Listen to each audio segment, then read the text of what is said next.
So guys, this is kind of a little bit different coffee talk than we've done in the past. And I think you'll see the reasons why when we start talking.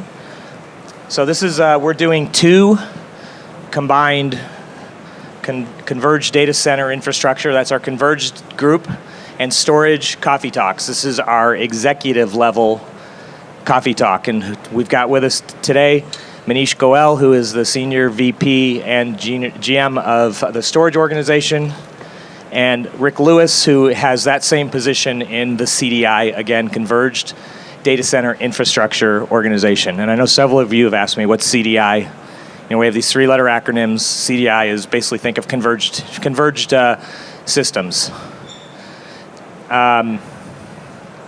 So keep in mind who these guys are. We'll have a second session at, 3:30? It's more of a technical panel, so obviously we'd like to keep the questions here, kind of a strategy, direction, kind of high-level business. Why is HPE storage kicking ass in the market? That's, something you could be... That's a fair question. And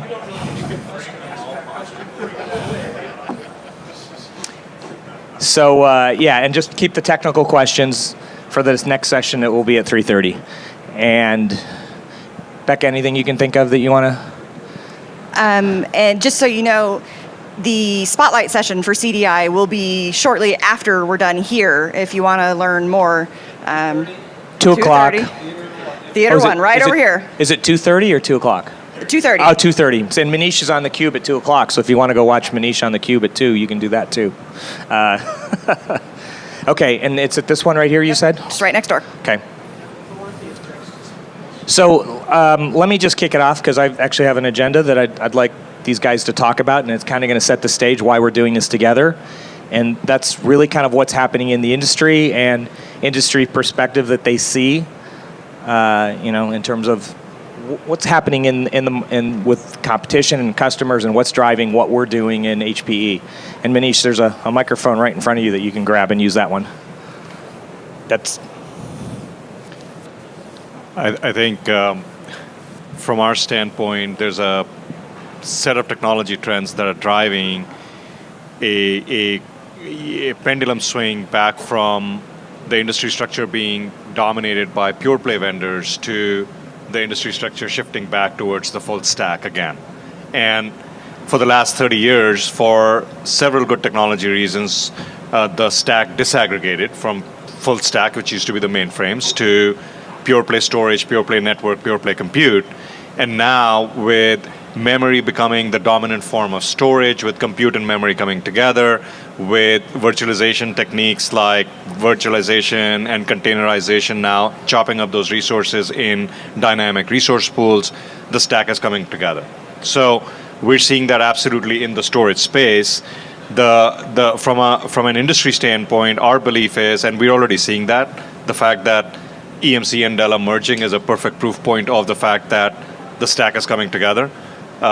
We are very focused as HPE on being a full stack provider across compute, networking, and storage in any form factor, whether it is independent building blocks like 3PAR and ProLiant, or it is hyper-converged, or it is converged systems. Those are different consumption models for that full stack. Rick, have anything additional? Sure, I agree with what Manish said there. Certainly, we see convergence kind of going to the next level at this point, and you'll hear us talk about composable infrastructure and being able to dynamically combine fluid pools of resources against workloads, but it's absolutely key to that whole architecture to be able to do that with the data, and the data lives in storage. So Manish and I are linked at the hip in all of our teams, our product managers, our developers, not just for synergy in the composable systems, but for our hyper-converged systems, which are really dependent on the store virtual software. So we spend a lot of time together like this these days, I guess. And one more question from me to kind of just set the context, and then we'll turn it over to you guys for questions. We've obviously had announcements. A lot of you guys at the dinner last night got to hold the 15.36 terabyte drive. And so you kind of got an idea of at least some of the storage stuff. But again, why don't we just go back and forth, Rick, since you have the microphone, why don't you start? What's kind of the big news coming from you guys, what they'll hear in your keynote? And again, let's kind of, between the two of you, try and 10 minutes or so to kind of give the story there. Sure. So the three main things that we're talking about here at Discover in Vegas is an update on our composable infrastructure strategy, and what was a strategy, now we're delivering the first platform of that family, which is our Synergy platform. So we're giving a little bit of an update there. We're also doing an update on our OneView software, which is core infrastructure automation engine software that enables all the composability, but also works on prior platforms to Synergy. So we've got an update to that. And then also our Hyperconverged 380 platform that we just announced in March, and we started shipping in May, and we've got a ton of customer interest and traction around that. Just a few thoughts on each of those three. Those are the categories. So composable, we announced that vision boldly a year ago here in Vegas, and at that time people said, we're not sure you can do it, or maybe that's crazy, or whatever. But it was really at its heart about any workload with any SLA, whether it be traditional workloads or the new type of cloud-native workloads, and being able to do that on one set of infrastructure that dynamically flexes to the needs of applications. Nobody's been able to do that before in the industry. People have talked about that forever.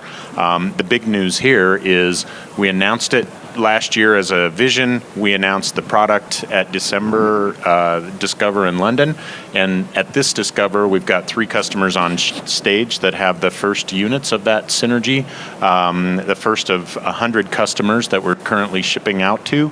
So lots of excitement there. We're really looking forward to those customers, and they love it so far, and they're using it in all kinds of creative ways, like mapping the human genome and dish network entertainment, all those kind of things. So very excited about that. That's a big one.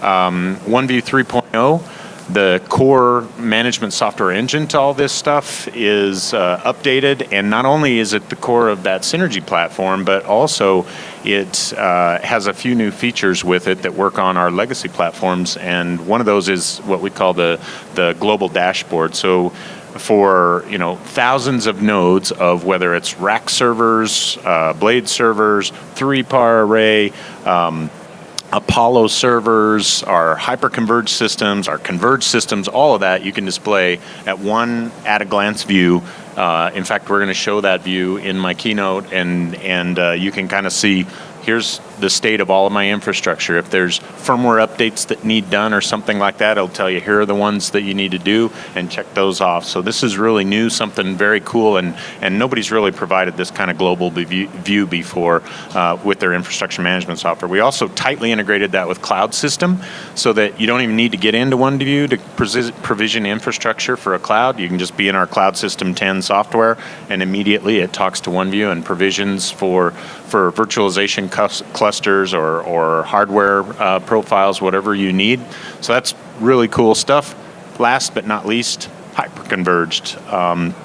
That HC380 platform, user experience on that is fantastic. 5 clicks, you can deploy VMs, you can do it with a generalist, you can ship this to a remote office, back office, or a small business and say you don't need an IT team. You can just run this thing and you can immediately deploy applications on the infrastructure to VMs. And we're going to show a demo of that in there. One cool thing, a little side note about that, is we have a mobile interface to that thing, so you can do it from your phone or tablet. In fact, Paul's going to be sitting in the audience doing it with his tablet on the big screen while I'm up there talking about it. So pretty darn excited about that HC 380, built on the world's #1 server platform. And since Hyperconverged is really a server with software-defined storage in it, lots of customers really excited about that. We're the #1 vendor of DL3 or servers with virtualization software on them right now, rack and blade combined. We're the #1 vendor, and those customers are aching for a simple solution with software-defined storage integrated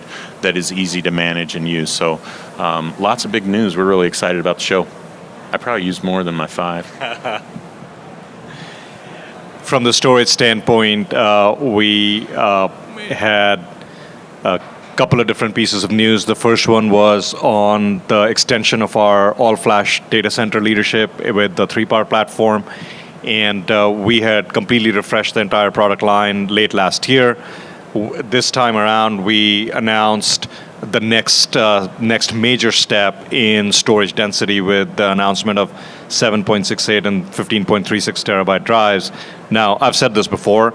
I've been in the storage industry for a long time, and usually the next generation of drives typically doesn't make headline news in terms of the announcements that we make. But I think what we're seeing in flash is a little bit different. The paradigm is changing. In the world of hard drives, the drives were always spindle limited in terms of performance. So even when we announced the next generation of drives and there were larger drives, not all of the benefits accrued necessarily to the system or to the customer.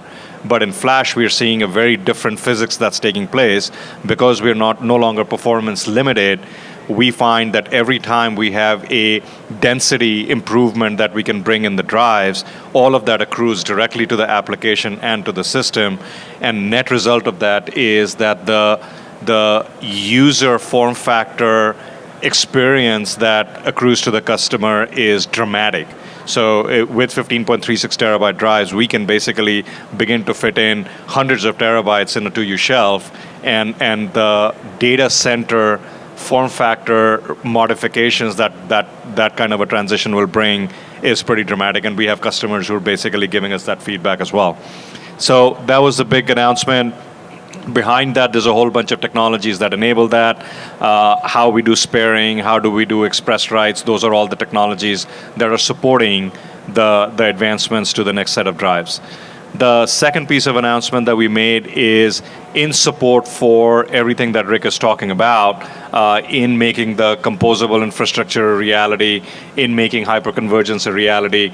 We've been working under the covers for now quite a long while in how do we make this stack completely virtualized and software defined all the way from ground up, and clearly it starts with storage, and storage plays a critical role.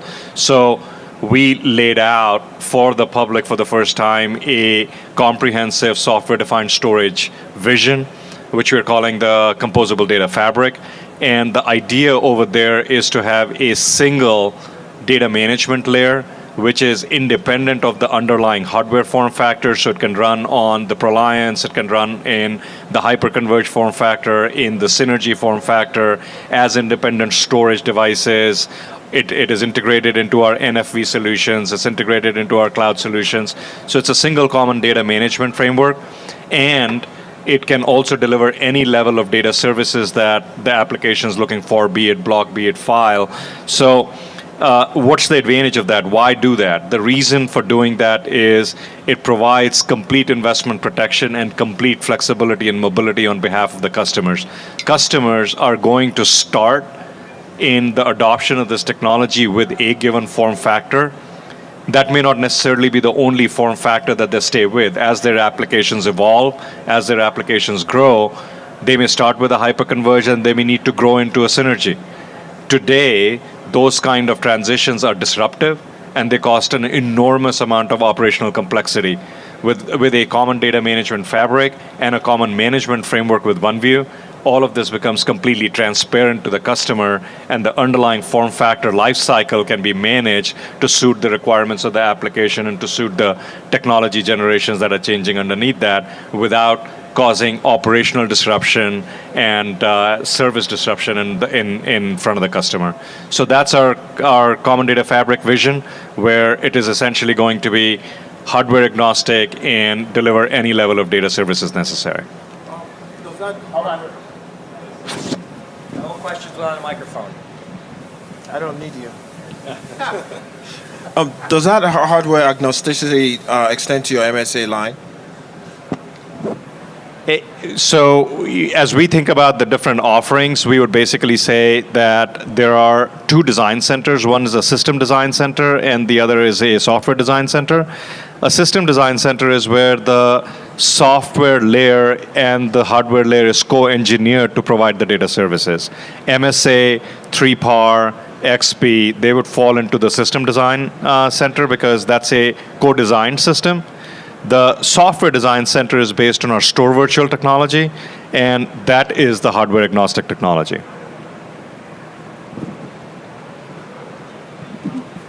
You guys had lots of questions last night, so let's hear 'em. My eyes are still glazed. Is that a yes or a no? No. Okay, thank you. Oh, yeah. Am I next? Hi guys. Could you? I have more of a business question. So 30 years ago, data centers were corporate and maybe a little bit of EDS. 10 years ago, people had moved them to a lot of outsourcing. A few years ago, the consumer data centers have been taken off. 10 years from now, what do you see the mix? Do you see corporations building their data centers again? Do you see Amazon taking over the world? Where do you see the market? Yeah, so it's a great question, and certainly we think a lot about it and talk a lot about that. I think there's no denying the growth in public cloud in general, that it's growing.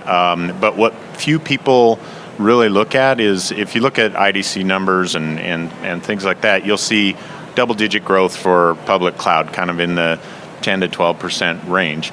If you look right behind that, there's also double-digit growth, kind of 9 to 10% range in private cloud over the next 3 to 4 years, and not many people are talking about that because it's not such a big shift, and quite frankly, people feel like, well, we already have private cloud, sorry, and I think what's interesting is we've seen the industry say, well, private cloud, at least at this stage, is just I have a virtualization farm, right? And really, that's not private cloud the way we would want to define private cloud. Private cloud should really looks like a public cloud, but it's in your own data center, and you serve up applications, and you serve up infrastructure as a service, and you don't have to go do a bunch of work to be able to develop applications inside a company. That's really what this whole composable infrastructure is designed to be great at. So when we look at it, yes, traditional infrastructure where you buy, server, compute, storage, and a customer goes and puts those together in their data center or outsources it, like you said, and does a whole bunch of work,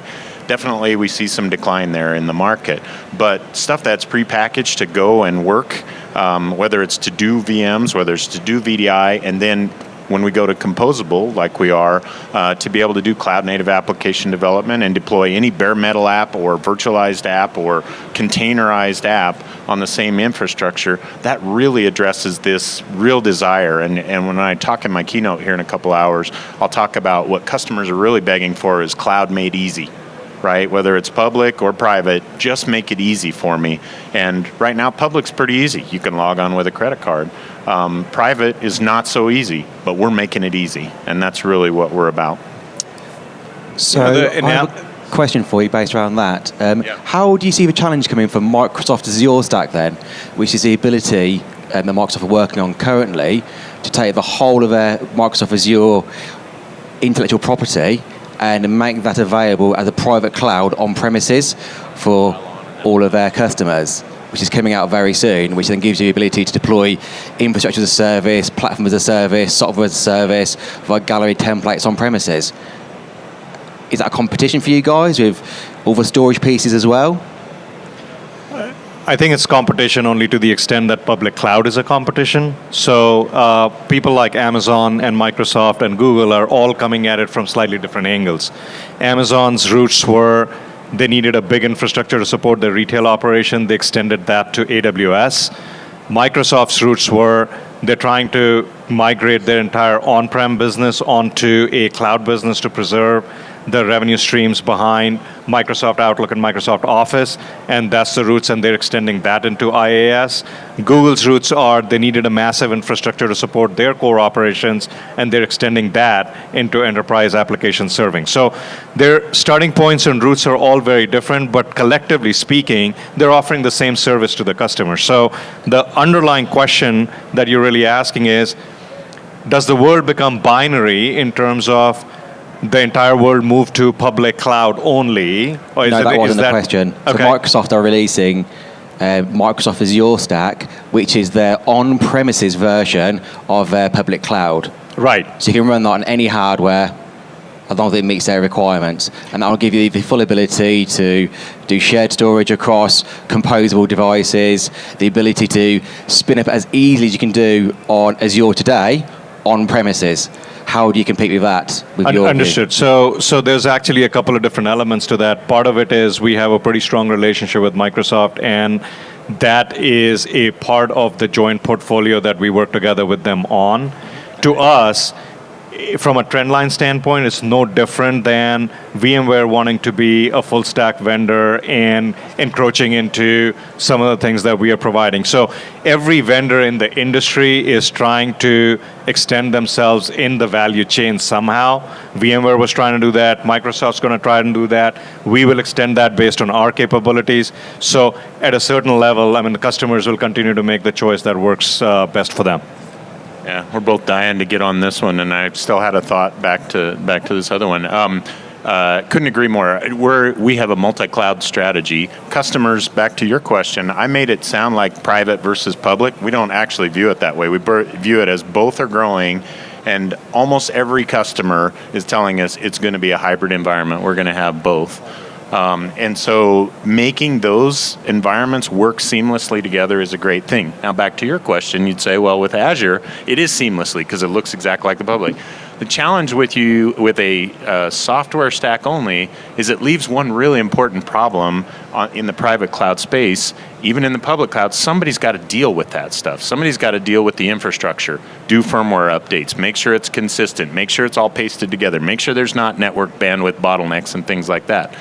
In the case of composable infrastructure, we're dealing with all that. We're making it so that it dynamically can flex. So imagine, with our close partnership with Azure, they could do different things with Azure Stack on our hardware than they can other hardware because we're taking care of more of the stuff underneath and allowing you to flex resources against it, looking more like a public cloud, where Azure Stack on some other things would look like Azure Stack on vanilla hardware, where the customer still has to deal with the infrastructure life cycle management of that vanilla hardware. You mentioned every customer you talk to talks about hybrid. Would you say in 3 years, somebody less than $3 billion would want to have a private cloud? I mean, from a scale perspective, Yes. I can understand a GE wanting it or a BP wanting it, but most mid-sized companies seem to want to either go to Amazon or have Salesforce or Workday be their infrastructure provider. I mean, I have one piece of evidence for you that you got to at least think about. Hyperconverged. Hyperconverged is targeted at small to mid-market businesses, mostly remote office, back office, and is growing explosively. If this whole thing of everything's going to public cloud in that space is true, hyperconverged shouldn't go anywhere, and it's going. It's going like a rocket. So that's a really fresh counterpoint right now that's in the industry.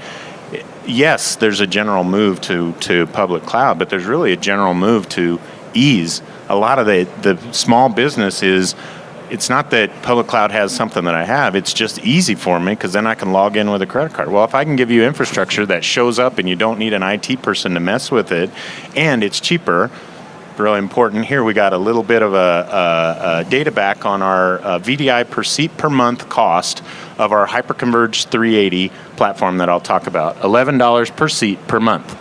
AWS, $18 per seat per month. So if you kind of have this feeling that, public cloud's way cheaper, and that'll be just a lot easier.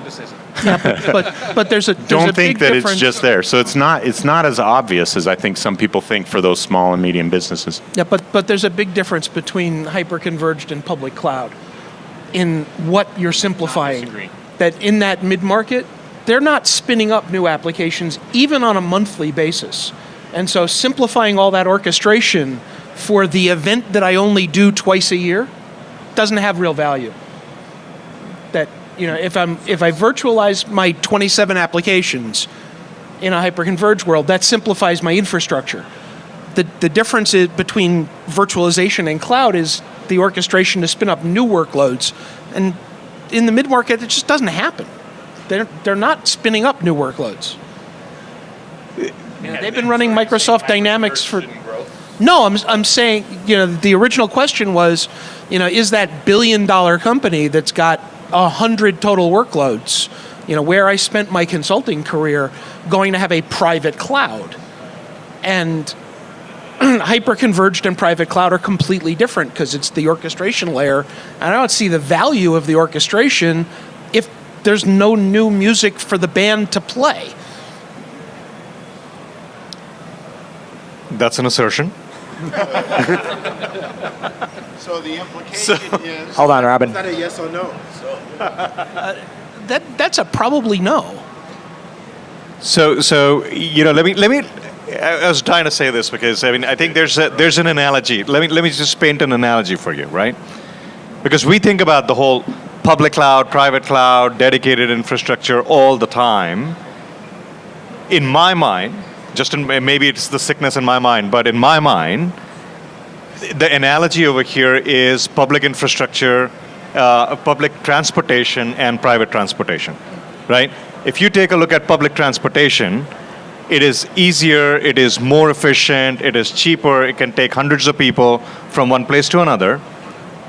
It is also more inflexible. It leaves from one place to another place at a certain point in time. The service levels are not differentiated, right? And depending on which city you live in, for some cities, the number of people who use public transportation is significantly bigger. In other places, the number of people who use public transportation is significantly smaller, right? So when buses and trains first came out, did people predict that horse buggies would disappear? I think they did, and they were right. But private transportation did not disappear. Horse buggies disappeared for their own reasons, but private transportations in the form of cars still exist, right? And people have coexisted in public transportation and private transportation, and they will continue to coexist for a long period of time. So what's the analogy over here? Private cloud will be more efficient for many, many people, right? Private cloud will be used very heavily in certain market segments in certain geographies because it'll just make more sense. However, there will be many, many use cases that will require the service level, lack of service level differentiation, the lack of being able to customize to my requirements, the lack of flexibility that I have by my own ownership of my assets are very critical attributes that will also remain. So my view, one guy's view, is public transportation or public cloud will continue to become more relevant. No question, right? However, that does not obviate the need for private infrastructure. I think the rise of public cloud is making all of us better technology providers. That I agree with. Right? Because it's forcing us as technology providers to take on challenges that we hadn't historically taken on, like making the consumption experience of our technology dramatically different, dramatically simpler, which is why Rick's entire agenda is driven towards how do we simplify it. Tomorrow, it may be something else. It may not be simplification because that doesn't have the value. It may be something else, but it is certainly making us better technology vendors. Manish, to your point, it's making all of us better. I'm not so sure. Azure data center design, Google data center design, Facebook data center design has been out for 4, 5, 6 years. I don't see the Accentures and the IBMs data centers evolving that quickly. They're still running, some of them are still selling 14, 15-year-old data centers. So from a corporate perspective, I'm not sure they're seeing yet the data center benefits that are coming out of the consumer web. I suspect it's the attributes on which it's making us better. So, does the Facebook reference architecture become the reference architecture for all data centers going forward? Maybe, maybe not, right? Because ultimately, many of the public clouds still are uni-application, uni-characteristic kind of design centers, right? So those attributes may not be nearly as pervasive, but one thing that has certainly changed in all of our psyche is the complexity of operating infrastructure that existed 10 years ago is simply not tenable going forward, right? So where are we becoming better? We are probably giving less focus on just the raw speeds and feeds and the conversations that used to take place a decade ago, and we're having significantly more focus on how do we abstract, how do we automate, how do we hide all of the various levels of complexity. So you opened your statement, Manish, with something that was pretty radical, which was that the industry structure is changing back to a full stack from pure play. So, I got started at DEC, which was a full stack, processor, OS, database, network, the whole thing. And then, of course, Oracle came along and Microsoft came along and Intel came along and totally blew the guts out of that business. And so really HPE is one of the few remaining full stack vendors. So I'm wondering to what extent you believe that because it's good for HP customers to believe that, and to what extent you believe it because you actually see something different. And if you are seeing something different, what's the dynamic driving it? So I'll dive into that one because it's kind of in the converged space a little bit. So we view, there's kind of wave one of convergence, which was compute, storage, and networking, bring that together, make it easier to manage. I'd say this second wave is really more about bringing the stack together. And when we say the stack, we're not talking about operatings and not the DEC model that you were kind of saying. We mean kind of the new stack, if you will, which is really about orchestration and automation, and then cloud brokering above that. And when we say that, you won't see us as Hewlett-Packard Enterprise saying, in order to get all the benefits of composable infrastructure or the things that we're doing, you have to buy all of our stack. We're still going to enable and support things like Azure Stack, things like VMware, and we're going to make sure that our hardware is differentiated to provide more capabilities to those stacks, like being able to dynamically flex resources and hide the complexity of the hardware versus other competitors. So that is one way that a customer can buy a full stack, right? That one way. But we're also, in parallel with that, going to continue to enhance our OneView software to do more automation and orchestration, and continue to develop our Helion Cloud Suite software to do more and more cloud brokering, cloud native application development, and all of the things that you would see from those full stack kind of vendors. Because we believe that some customers, based on what we've seen by wave one of convergence, is they just want to buy the stuff and plop it down and have it do something. And we believe there's the desire to just buy our stuff, plop it down, and have it do one of three use cases, and this important: VM vending, which is kind of wave one of the cloud; private cloud, like I talked about before, which is really infrastructure as a service with true application vending; or multi-cloud, which is the true hybrid environment and moving applications back and forth between public and private in their hybrid cloud environment. There is a fourth, which is give up on it all and run to the public cloud. That's not what we think is going to happen by and large for everybody in the enterprise. So that's kind of how we view that. Rick, I want to follow up on what you said about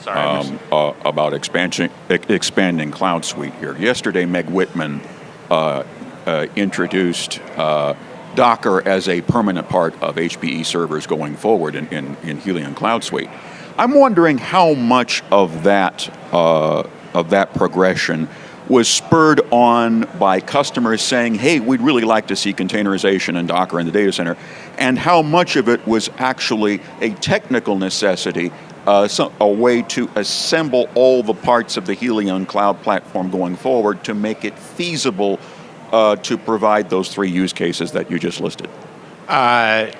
I told you where we're going with our three use cases, and our view is we want an open ecosystem of different alternatives to deliver those use cases. So we want to enable the VMwares, we want to enable the Dockers, we want to enable the Hyper-Vs, we want to enable the Helion Cloud Suites for our own stuff.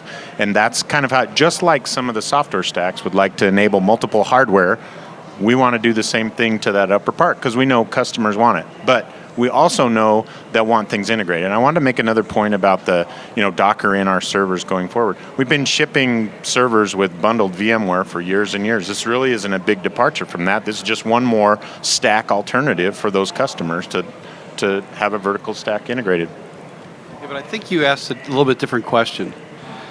Helion and OpenStack is hard, right? And were you asking, are we using Docker technically to simplify the deployment and packaging to customers of our Helion Cloud Stack? Well, I can imagine it simplifies things for HPE quite a lot, but I'm wondering if the customers, you talk about getting a lot of customer feedback, have they come to you and say, I really think containerization will simplify things for us because we've got all these workloads we want to orchestrate, and we think maybe this is the new way to do it, and could you please think about in the future putting Docker in the system?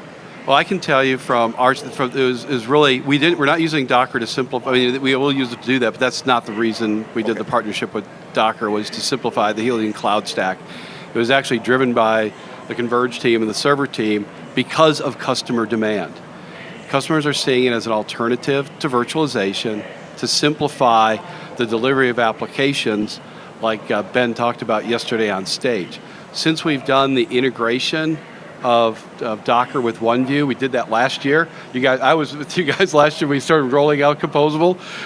Some of you were here last year. Were pretty skeptical. I can tell you that we've had more customers call us up and bring in OneView because of Docker integration than almost any of the other integrations we've done, because they don't know it. They don't know how to deal with it yet, but they know we simplified it. So they're using it, and it's been very, very popular for us. This is a customer demand thing, not a technology push out. Well, as Vinny was saying a moment ago, with the customers he's seen, even though they may be using new technologies to orchestrate and virtualize, they're using 15-year-old workloads. The workloads date back to the turn of the century. When you're talking, you're responding to customer demand. Are customers asking you, hey, we need a simpler way to virtualize or to float these 15-year-old workloads? Or are they asking you, we need to start thinking about modernizing our data centers, and these workloads are getting tiresome, and can you help us start to move toward a new path? It's a little bit of both. We have both of those cases. And the third one that you didn't mention, which is we're developing cloud-native applications, and we really want to put those, the kind of the default for cloud-native application development is containers, right? I mean, I think we've seen that in the industry so far, and so there are customers who want to do that. That's what's great about Composable, is it doesn't just containerize the old traditional applications. It enables you to do those cloud-native things and have it look like a cloud because you can flex resources. Very good. Thanks, gentlemen. Yeah, so on composable infrastructure, one of the biggest problems I find with infrastructure is not that it's hard to rack and stack things. People do that all the time, and you still have to. But when you abstract out all of these bits and pieces into some software layer like OneView, now I have a problem with actually finding real problems in my hardware. So how is services getting better or being incorporated to do all the analytics that I actually do kind of intuitively when I look at hardware that has a problem? I need something that does that now for my composable environment to say, yeah, it's actually that Quadrix piece right there, or that 25 gig network over there. How are you tying this into OneView? How are you tying this into a composable infrastructure? Actually, how are you tying this into all aspects of HP's hardware stack? Yeah, I'm glad the way you asked the end of the question is actually part of the answer. So, but I'll answer kind of the beginning first. We're taking steps. Global dashboard is a key thing. If I have my blade system over here, my racks over here, and they're on different OneView, and I have some problem in my data center, I'm trying to figure out harder, right? Or I need to upgrade firmware or something. Putting it all in one place with an at-a-glance view is a big step. But what you asked at the end of your question is, hey, how about all the other analytics? And what you're really asking is about ITOM and ITOL, really, kind of things. And we have that software inside Hewlett-Packard Enterprise. As you know, we sell our own stuff. Today, you want to integrate that stuff, you come to us and we say, okay, we'll give you some consulting and advice and we'll put the pieces together for you, and here's the different pieces you want to buy. When I was talking about expanding OneView, over time, our vision, and we're talking about that in my keynote, is about expanding the OneView brand and vision to incorporate more of that traditional ITOL, ITOM management software that we already have in-house under HPE, but integrate it so that customers don't have to figure out, well, do I buy a load balancer here or one of these there, and a diagnostic routine here, all of that stuff. Integrate that into the thing. In fact, I bet, I'm just going to bet, next year, it'll be the two of us and an ITOL, ITOM guy sitting here with us having exactly this conversation because of the level of integration. Does that kind of help? So today, if you look at our Hyperconverged 380 product, we don't bundle it with it, and this is part of that first step. We've integrated in our Cloud Optimizer product. right? And Cloud Optimizer product will give you analytics across your entire cluster. And through those analytics, you can predict, failures. You can predict when you need to add capacity. We've also, through OneView on a Synergy product, Composable, integrated through OneView, the API.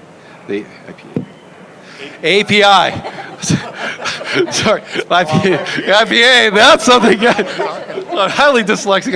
And that actually watches all your network ports. It watches across every element of the infrastructure, collects all the data logs, as does Cloud Optimizer.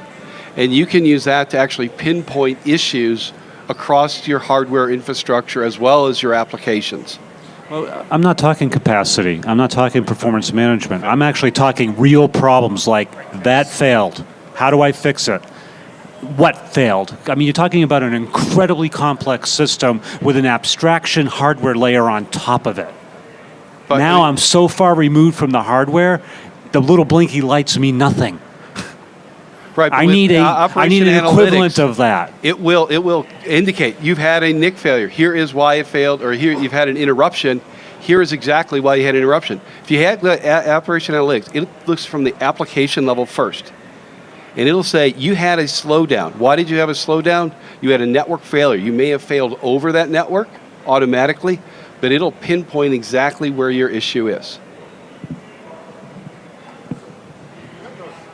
And this is another reason that integrating that stack on top of deep, rich information and infrastructure management capability like OneView is such an advantage for us. If you paste that stack across generic hardware, it doesn't have the visibility into this stuff that you're talking about or control. Right to the port.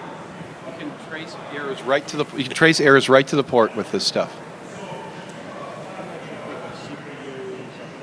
If you have an issue with the CPU, OneView will flag that already. Okay. We should go out to the global dashboard after. One of the scariest things you said earlier on, and Robin mentioned it, was scary. A return to the mainframes. Oh God, no. And you kind of that was you, Manish, and you moonwalked around it when you talked about we're not I was gonna say dance, but since we're moonshotting it, let's moonwalk it too. By saying that, we're not going back there because we're not. Actually, I think Rick did, right? But by not door. But you are building an operating system for what's that thing called? The machine. Oh God, give it a better name. I mean, it sounds like something WWE made up. It's the machine. It can bench press 2,000 pounds. But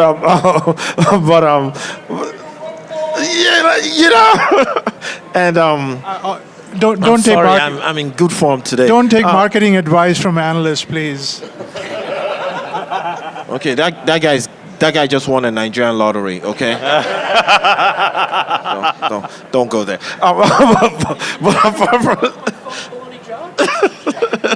But if you look at it, you have that. You have the storage pieces. You have the networking and all that, right? Please don't. I mean, would we be seeing a machine one day that's a monolithic replacement for the Superdome that just running HP stuff and then burst into the cloud? And because you already have the pieces, or you're working on the pieces today. Right. So let's dig a couple of clicks deeper into that, because I didn't answer your question either, right?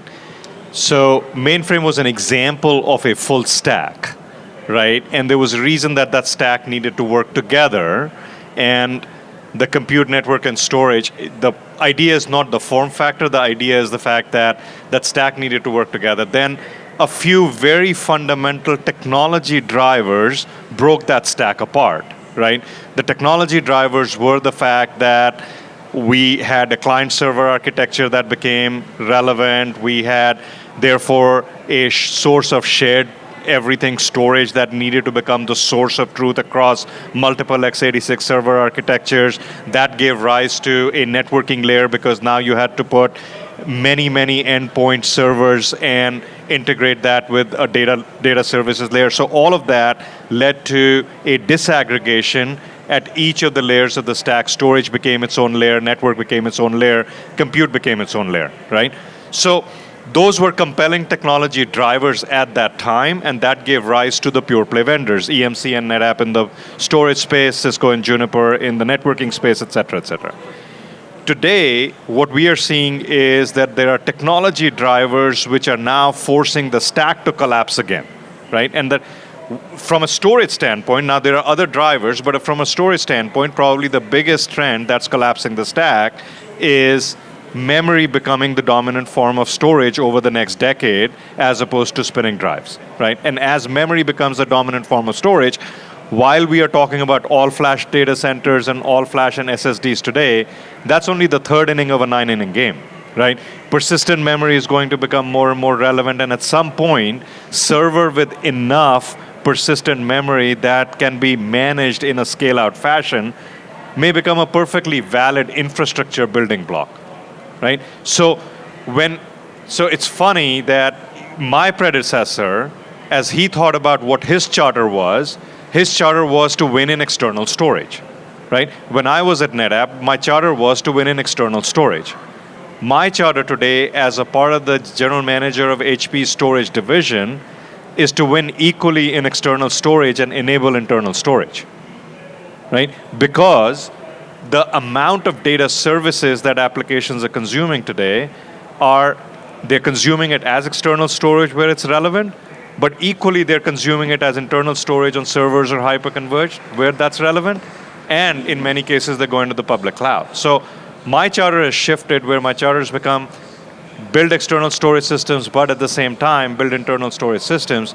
Is that shift towards the fact that internal storage became relevant to me is the proof point or the indicator towards the fact that the stack is collapsing. So that was I wasn't making a point bigger than that. My point simply was that technology is collapsing the stack, and if you're a pure play vendor, especially in the storage industry where you don't have access to compute assets, you're actually playing only a partial game today, right? And so if I'm NetApp or if I'm EMC, not to make a competitive statement, but to make an illustrative statement, if I'm EMC or if I'm NetApp, and every time the data stays on external storage, I have an ability to be in the conversation. If the data moved to an internal storage conversation, I lost. If the data moved to the cloud, I lost.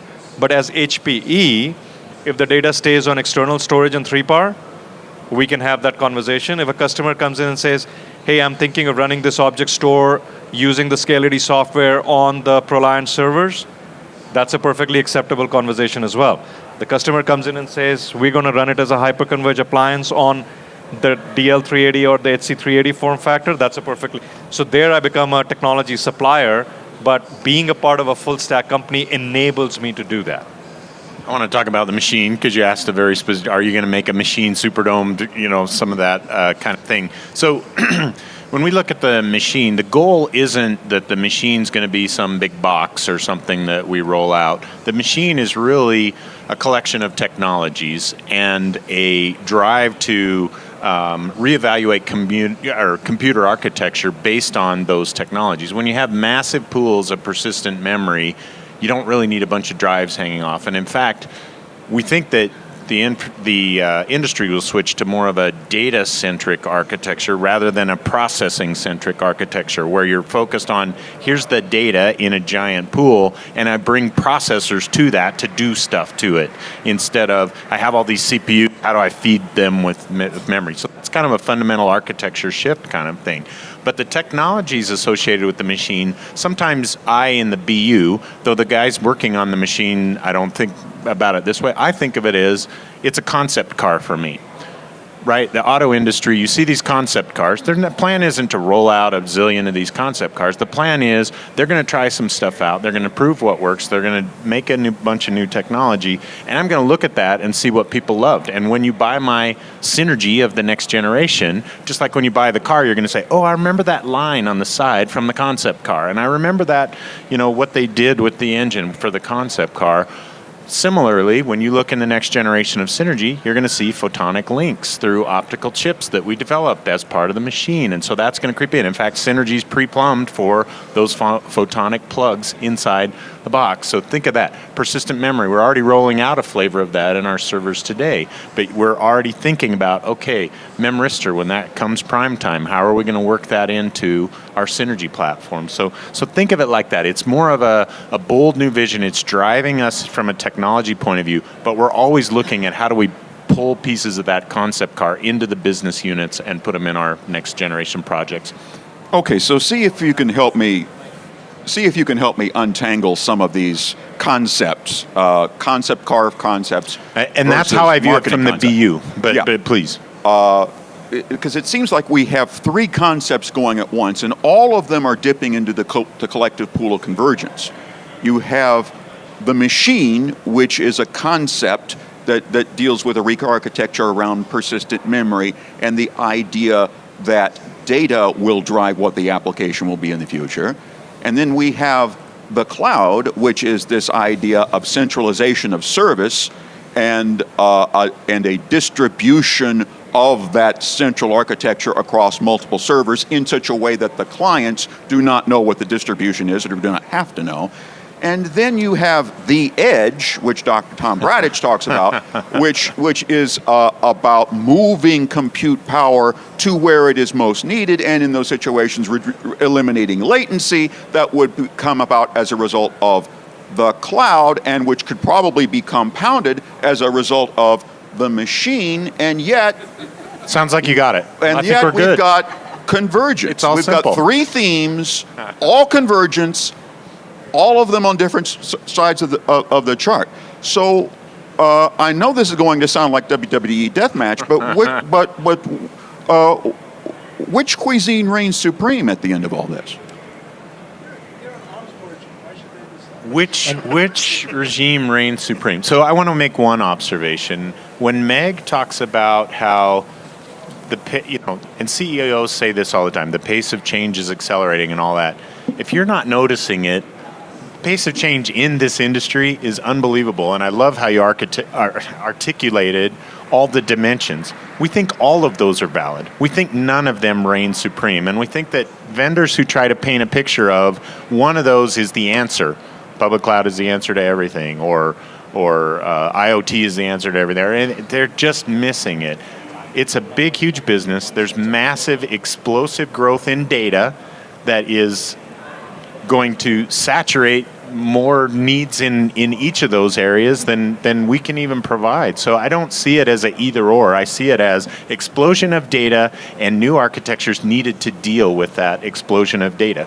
And they're different alternatives, and you see us wanting to play well in all those spaces, which is really exciting about doing this right now, because for 20 years it was about do this better, simpler, lower cost. Grind it out, right? These models are all valid. Then why are we calling it convergence? Why aren't we calling it choice? So I actually think that your three examples are three lenses into so here, IoT is a workload. Machine is a technology or a product. The cloud is a delivery model or consumption model, right? So they're not necessarily in conflict with each other. It could be that workload uses that technology in that consumption model to be delivered, right? However, there may be another workload which may require a different technology or a different consumption model. So it's not, I would just say, because you applied a very interesting sort of set of lenses to a conversation, what I was hearing when you were saying was you talked about workload technologies and consumption.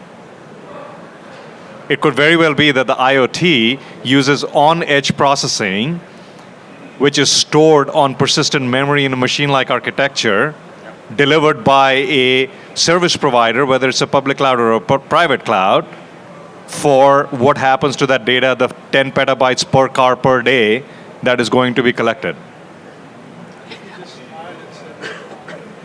Okay. We have time for one last question, so Omar, if you want to.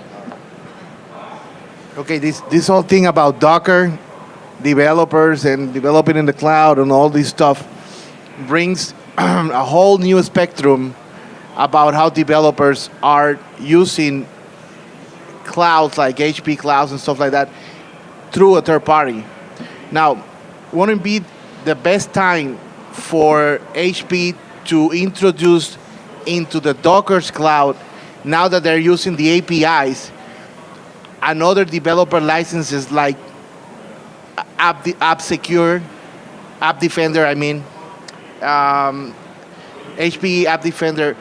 There's like HP Operation Bridge Monitoring, CMS Universal Directory, HP Helium Cloud Suite.